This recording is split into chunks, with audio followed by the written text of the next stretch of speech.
Josie was baptized at our church. She, from being a baby, she was kind of the darling of the congregation. Everybody has seen Josie as being just a remarkable young woman, which she is.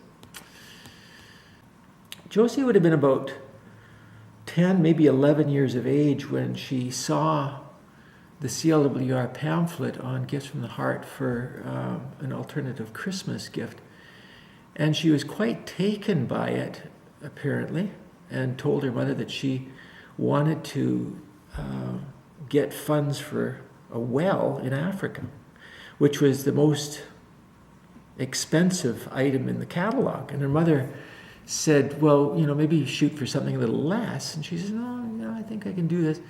So she chatted up a couple of her friends, a couple of little girls in the neighborhood, and they went around to the neighbors and said that they would take orders for baking. And so Josie sold some baked goods to the neighbors and then decided that maybe she could do that at school, and ended up getting orders from kids at school and actually involving kids, I believe, in production and sale of baking. Then decided to have a swim-a-thon, got people in the congregation hooked into the whole thing, and raised somewhere in the neighborhood of, it was actually over $2,500. So she not only got a well dug, but she got goats bought and chickens and trees planting and so on. And this was from a young person who was, I think, maybe grade 5, grade 6. Well, it stirred the whole congregation. And there's been a stronger awareness and connection, I think, to CLWR by the whole congregation as a result of this one young person's passion for that.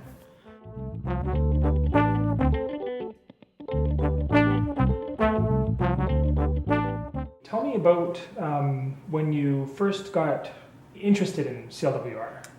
Well, I remember looking at the brochure when my dad would bring it home from church, and I'd look at it and I think it'd be kind of cool to buy something. Or One of the catalogs? yeah, the little catalogs of Gifts from the Heart. What happened then? Well, I got together with my friend Emily, who also went to my church, and yeah, we just kind of talked about it, and we decided to fundraise for something, so I chose the well. And That's yeah. a significant one. I mean, it's not like fundraising $75 for some goats or chickens or something. It was a big one, but we thought we could do it. Yeah. So, yeah. And what came of that? Well, we did bake sales. We went around to my neighborhood and we made these little, we just did a big baking order sheet, and we went around to neighborhoods and we baked bread for them, and we raised some money, and then we brought it to our school, and we did bake sales at our school, and then we brought it to the church, and we did all these different things. There's just so much we did, and we ended up raising enough money for more than one well. I think 3 now. I think we're on our 3rd one.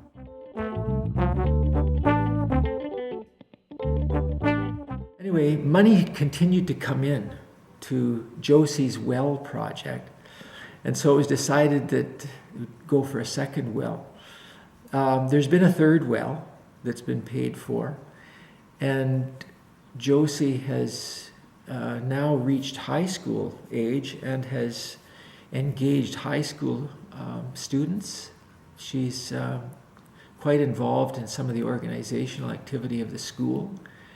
And the teachers, I think, have a really high regard for her because she's very conscious of social justice issues and sees herself not only as a part of this community, obviously, but I think as part of a larger world community, and wants to contribute to that, and does it in a really humble way for such a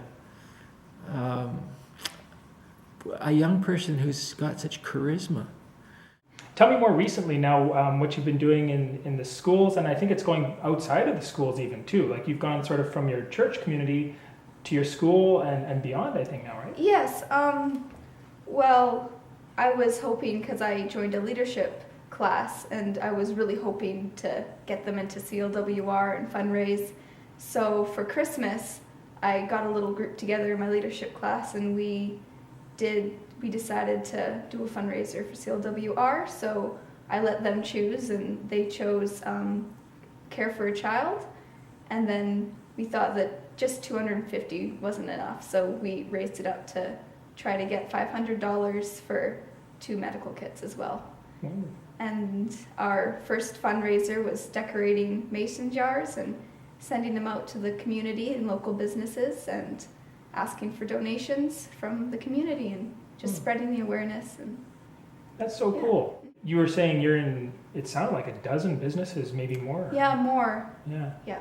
Wow. How have the businesses received this? Are they asking a little bit about the organization? Are they asking about you? Or? Well, what we did was we wrote up a proposal. We grabbed some Gifts from the Heart brochures and we walked around and we asked them, and they said yes. They were totally open to the idea, and we just did a little brief explanation of just CLWR and what we're doing, and they were just, yeah, put a donation jar down on our counter and we'll help you out.